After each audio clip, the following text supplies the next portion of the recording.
Hello listeners, welcome to సుమధుర audio stories. ఈ కథ పేరు రంగుల రాట్నం. రచించిన వారు ఎన్ తారక రామారావు గారు. ఏ పక్షి అయినా ఎగిరెగిరి తిరిగి చెట్టు మీద వాలాల్సిందే. మనం జీవితంలో ఎన్నో కలలు కంటాం.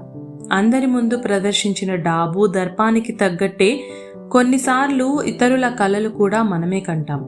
వాటి కోసం మన వంతు శ్రమిస్తాం. కానీ కొన్ని మన చేతుల్లో ఉండవు. అలాంటివి మన డాబు దర్పానికి అడ్డం వస్తాయి.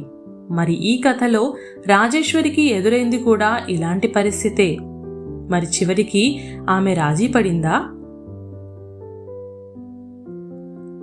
గాయత్రి, ఎల్లుండి హైదరాబాద్ వస్తున్నా, ఊళ్ళోనే ఉంటావుగా? సరే, వీలైతే రాఘవ శర్మ ఏవో ఆధ్యాత్మిక ఉపన్యాసాలు చెబుతాడట, ఆయన వివరాలు కనుక్కో. నేవొచ్చాక వివరంగా మాట్లాడుకుందాం. రాజేశ్వరి ఫోన్ పెట్టేసింది. రాజేశ్వరి అమెరికా నుంచి ఇంత అకస్మాత్తుగా ఫోన్ చేయడం, అది చాలా ఏళ్ల తర్వాత రాఘవ శర్మ వివరాలు కనుక్కోమనటం అంతా నాకు విచిత్రంగా తోచాయి. రాజేశ్వరి నేను సహాధ్యాయులం. రాజేశ్వరి కుటుంబం ఆర్థికంగా ఉన్నత స్థాయిలో ఉండేది. వాళ్ళ నాన్న ప్రభుత్వోద్యోగి, అదీ కాక ఆస్తిపాస్తులున్నాయి. అందువల్ల రాజేశ్వరి మా మిత్ర బృందంలో చుక్కల్లో చంద్రుడిలా ఉండేది. రకరకాల దుస్తులు, గొలుసులు, రిబ్బన్లు, దినవారీ ఖర్చులు, చేతిలో పర్సు. ఆ రోజుల్లో సైకిల్ మీద స్కూల్కొచ్చేది. మాకందరికీ అప్పుడప్పుడు వాళ్ళింట్లో తినబెట్టేది. సినిమాలకు తీసుకెళ్లేది. రాజేశ్వరి చదువులో మాత్రం అంతంత మాత్రమే. క్లాసులో నేను తెలివిగలదాన్నని, మార్కులు బాగా వస్తాయని నాతో ఎక్కువ స్నేహంగా ఉండేది. రాజేశ్వరికి కొంచెం అతిశయం, గర్వం, భేషజం ఉండేది. పైగా ఆర్థికంగా లేని వాళ్ళంటే మాటల్లో చేతల్లో చులకన భావం కూడా ఉండేది.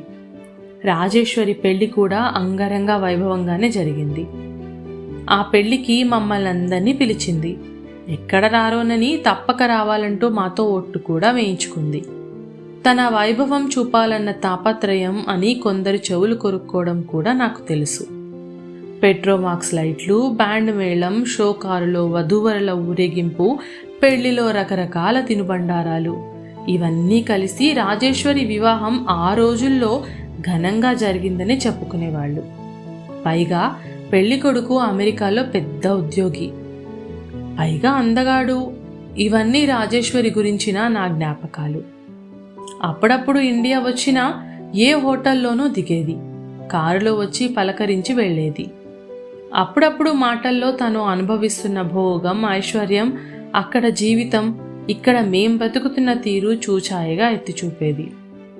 అలాంటి రాజేశ్వరి ఇండియా రావడం సరే అనుకుంటే, ఈ రాఘవ శర్మ ప్రస్తావన దేనికో నాకు అర్థం కాలేదు.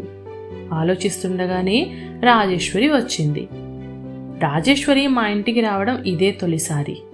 ఇల్లంతా పరీక్షగా చూసి, ఏంటే ఇంకా పాతకాలంలోనే ఉన్నావు, ఇన్నాళ్లు కష్టపడ్డావు, ఇప్పుడన్నా సుఖపడు అంది.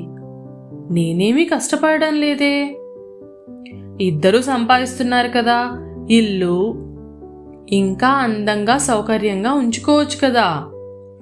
పిల్లల చదువులు, ఖర్చులు, పెళ్ళిళ్ళు, పేరంటాలు, ఏదో ఒక ఖర్చు ఉండనే ఉంటుందిగా అన్నాను నేను. కారైనా కొన్నారా అడిగింది రాజేశ్వరి. లేదు, అయినా మాకంత అవసరమేం లేదు. మీరు సుఖపడరు అన్నట్టు తోచాయి రాజేశ్వరి చూపులు. రాజేశ్వరి ఒళ్ళు చేసింది. బాబ్డ్ హెయిర్లో తెల్ల జుట్టు, కళ్లకు అద్దాలు, పంజాబీ డ్రెస్లో అదోలా ఉంది. రాఘవ శర్మ గురించి చెప్పు అడిగింది. రాజేశ్వరి ఏదో పని మీద వచ్చిందని అర్థమైంది. మన క్లాస్మేట్ కళ్యాణి గుర్తుందా? రాజేశ్వరికి గుర్తుకు రాలేదు. అదేనే, నల్లగా సన్నగా రివటలా ఉండేది. ఆటల్లో పాటల్లో మగ కుర్రాళ్లతో పోటీ పడేది. సర్లే, రంగనాయకులు గుడి పూజారి కూతురు. ఆ గుళ్ళో ఓ పక్క బాదాం చెట్టు, ఆ వెనుక రేకుల షెడ్డు ఇప్పుడైనా గుర్తొచ్చిందా? రాజేశ్వరి గుర్తుకు తెచ్చుకుంది. దాని మొగుడా ఈ రాఘవ శర్మ? అవును. కొన్ని క్షణాలు ఆలోచిస్తూ, వాళ్ల వివరాలు చెప్పు అంది. నాకు తెలిసి రాఘవ శర్మకు తండ్రి చిన్ననాడే పోతే తల్లి కలవారి ఇంట్లో వంటలు చేసి అతన్ని చదివించింది. ఉభయ భాషా ప్రవీణ చదివాడు. ఎందుకంటే ఆ కళాశాలలో ఫీజులు తక్కువ, పైగా స్కాలర్షిప్ కూడా వస్తుంది. కొన్నాళ్లు ఓ కళాశాలలో సంస్కృతం చెప్పాడు. ఆ ఉద్యోగం చేస్తుండగానే కళ్యాణితో వివాహం జరిగింది. అయితే ఆ ఉద్యోగం కూడా పోయింది. బ్రతుకు తెరువు కోసం రంగనాయకుల గుడిలో పురాణాలు చెప్పడం ప్రారంభించాడు. అతడి కంఠస్వరం, చెప్పే విధానం జనానికి నచ్చాయి. అంతే, అతగాడికి ప్రాచుర్యం వచ్చింది. గుళ్ళు, గోపురాలు, ధార్మిక సంస్థలు, టీవీల వాళ్ళు అతని వెంటపడ్డారు. రాజేశ్వరి, రాఘవ శర్మ ఇప్పుడు ఓ సెలబ్రిటీ. మంత్రులు, అధికారులు, డబ్బున్న వాళ్ళు, ధార్మిక సంస్థలు ఆయన వెంట ఉన్నారు. రాజేశ్వరి అంతా విని, జనానికి దేవుడిపైన భక్తి పెరిగిందో భయం కలిగిందో అన్నది. నేను నవ్వి ఊరుకున్నా. మనం వాళ్ళింటికి వెళ్ళాలి అన్నది రాజేశ్వరి. ఎందుకు అని నేను అడగలేదు. ఓ కారు మాట్లాడుకొని బంజారా హిల్స్లో రాఘవ శర్మ ఇంటికి వెళ్ళాం. 500 గజాల్లో 2 అంతస్తుల భవనం, ఇంటి ముందు ఫౌంటైన్, అందమైన గార్డెన్, పచ్చిక బయలు, గేటు ముందు గూర్ఖా, తోటవనికి మనిషి, పోర్టికోలో 2 కార్లు, వ్యాన్, వరండాలో అతిథుల కోసం కుర్చీలు, టేబుల్పై దినపత్రికలు, వారపత్రికలు, వాటర్ కూలరు, అక్కడో పని మనిషి. మేం వెళ్ళి కూర్చొని అమ్మగారికి చెప్పు గాయత్రి వచ్చిందని అన్నాను.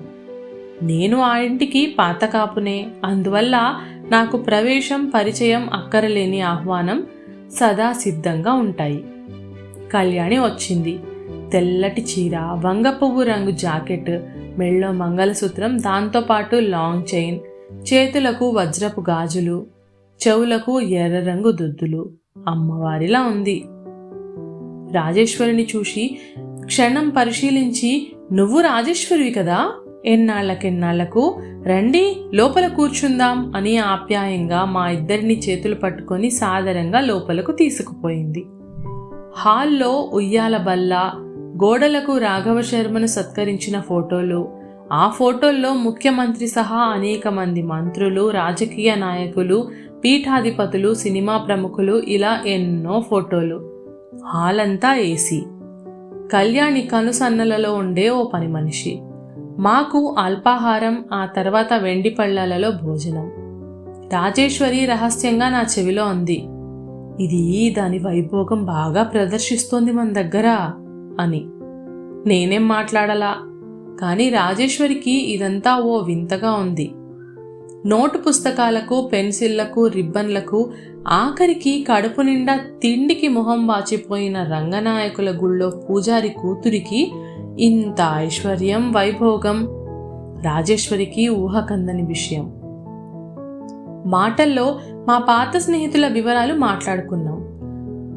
ఎవరెవరు ఎక్కడున్నారు, ఎలా ఉన్నారు గుర్తు చేసుకున్నాం.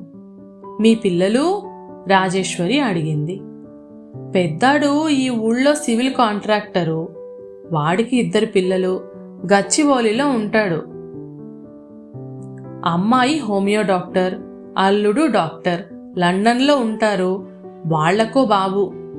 ఆఖరివాడు అమెరికాలో ఎంఎస్ చేస్తున్నాడు, కళ్యాణి చెప్పింది. మేం వస్తుంటే మాకు 2కి పట్టు చీరలు పెట్టింది, కాళ్లకు మొక్కింది. రాజేశ్వరి రావడం చాలా ఆనందంగా ఉంది అని కూడా అంది. ఆమె మాటల్లో ఎక్కడా అహంభావం, భేషజం లేవు. కానీ రాజేశ్వరి అభిప్రాయం భిన్నంగా ఉంది. అర్ధాంతరంగా వచ్చిన ఐశ్వర్యం అంది. రాజేశ్వరి ఆ రోజంతా ఏదో ఆలోచిస్తూ పరధ్యానంగానే ఉంది. నేను పలకరించలా. దాని ఆలోచన అంతరాంతరాళాలలో ఏదో సంఘర్షణ. అదే చెబుతుందిలే అన్నది నా అభిప్రాయం. ఆ మరుసటి రోజు, గాయత్రి నే పెడతా అంది రాజేశ్వరి అన్నీ సర్దుకుంటూ. ఎందుకొచ్చావు? నీలో నువ్వే ఏదో మదన పడుతున్నావు. నీకు అభ్యంతరం ఉంటే చెప్పొద్దులేవే అన్నా. రాజేశ్వరి ఉరుము మెరుపు లేకుండా వచ్చిన కన్నీటి వర్షంతో తడిసి ముద్దయింది. కొన్ని క్షణాల తర్వాత తమాయించుకొని సూట్ కేసులోంచి ఫోటో ఆల్బమ్ తీసింది. ఈయన మా ఆయన అంది. ఆ ఫోటో చూసి షాక్ అయ్యా. పెళ్ళప్పుడు సినిమా హీరోలా ఉండేవాడు. ఆయన ఇప్పుడు గడ్డాలు మీసాలతో కుర్చీలో బొమ్మల అయోమయంగా చూస్తున్నాడు. ఆయనకు అల్జీమర్స్ వ్యాధి, రాజేశ్వరి చెప్పింది. ఆ తర్వాత మరో ఫోటోలో ఓ యువకుడు ఓ విదేశీ అమ్మాయి ఆప్యాయంగా కౌగిలించుకున్నారు. వీడు నా కొడుకు, ఆ అమ్మాయి ఐరిష్ యువతి, ఇద్దరూ సహజీవనం చేస్తున్నారు. ఈ ఫోటో చూడు అంటూ రాజేశ్వరి నా చేతికిచ్చింది. అందమైన యువకుడు పట్టు పంచె, ఉత్తరీయం, చెవులకు కుండలాలు, మెడలో రుద్రాక్షమాల, నుదుట విభూది, నవ్వుతూ ఉన్నాడు. అతని పక్కనే ఓ యువతి పట్టుచీర కట్టుకొని చాలా సాంప్రదాయ పద్ధతిలో ఉంది. ఇద్దరూ ఒకరికొకరు సరితూగినట్లున్నారు. వీళ్ళెవరు అడిగా. రాజేశ్వరి మొహంలో దుఃఖం, కోపం, ఆవేశం కనిపించాయి. అది నా కూతురు, డాక్టర్ చదివి ఆ కుర్రాడిని ప్రేమించింది. అతగాడు ఎంఎస్ చేసి అమెరికాలో పౌరోహిత్యం చేస్తున్నాడు. గుళ్ళో పూజారిగా పనిచేస్తున్నాడు. ఎవరి కుర్రాడు? ఇంకెవరు? కళ్యాణి రెండో కొడుకు. చాలాసేపు మా మధ్య మౌనం మంచులా ఘనీభవించింది. ఇది నా జీవితం. ఎన్నో కలలు, ఆశలు, స్వప్నాలు అన్నీ ఇలా తయారయ్యాయి. నా కుటుంబం బాగుండాలని, ఉన్నతంగా బ్రతకాలని ఇన్నాళ్ళు నే పడ్డ శ్రమకు ఇది ఫలితం అంది. ఆ తర్వాత రాజేశ్వరి బయలుదేరింది. రాజేశ్వరి, ఏ అఘాయిత్యం చేసుకోకు, కాలం అన్నీ సర్దుబాటు చేస్తుంది అన్నాను. రాజేశ్వరి వెళ్ళిపోయింది. ఏ క్షణాన ఏ కబురు వినాల్సి వస్తుందోనని నాకు గాబరాగా ఉంది. రోజులు గడుస్తున్నాయి. ఓ రోజు రాజేశ్వరి ఫోన్ చేసింది. నే ఇండియా వచ్చేస్తున్నా. నా భర్తతో ఇక్కడ ఉండలేను. జీవితంలో శూన్యం, నిశ్శబ్దం భరించలేను. నేను నిర్ణయించుకున్న భవిష్యత్తు ప్రణాళిక ఏమిటో అక్కడికొచ్చాక వివరంగా చెబుతాను, సరేనా అన్నది. రాజేశ్వరి అంటే నాకు మొదట్లో కొంచెం ఈర్ష, అసూయ ఉండేవి. కానీ ఇప్పుడు జాలి తప్ప మరేమీ లేదు. ఎగిరి ఎగిరి ఏ పక్షైనా చెట్టు మీద వాలాల్సిందే. అనుకున్నవన్నీ జరగవు. జరిగే సంఘటనలు మనకు ఇష్టం ఉన్నా లేకపోయినా, కష్టమైనా నష్టమైనా భరించాలి. ఇదే జీవితం. అది తిరిగే రంగుల రాట్నం కదా.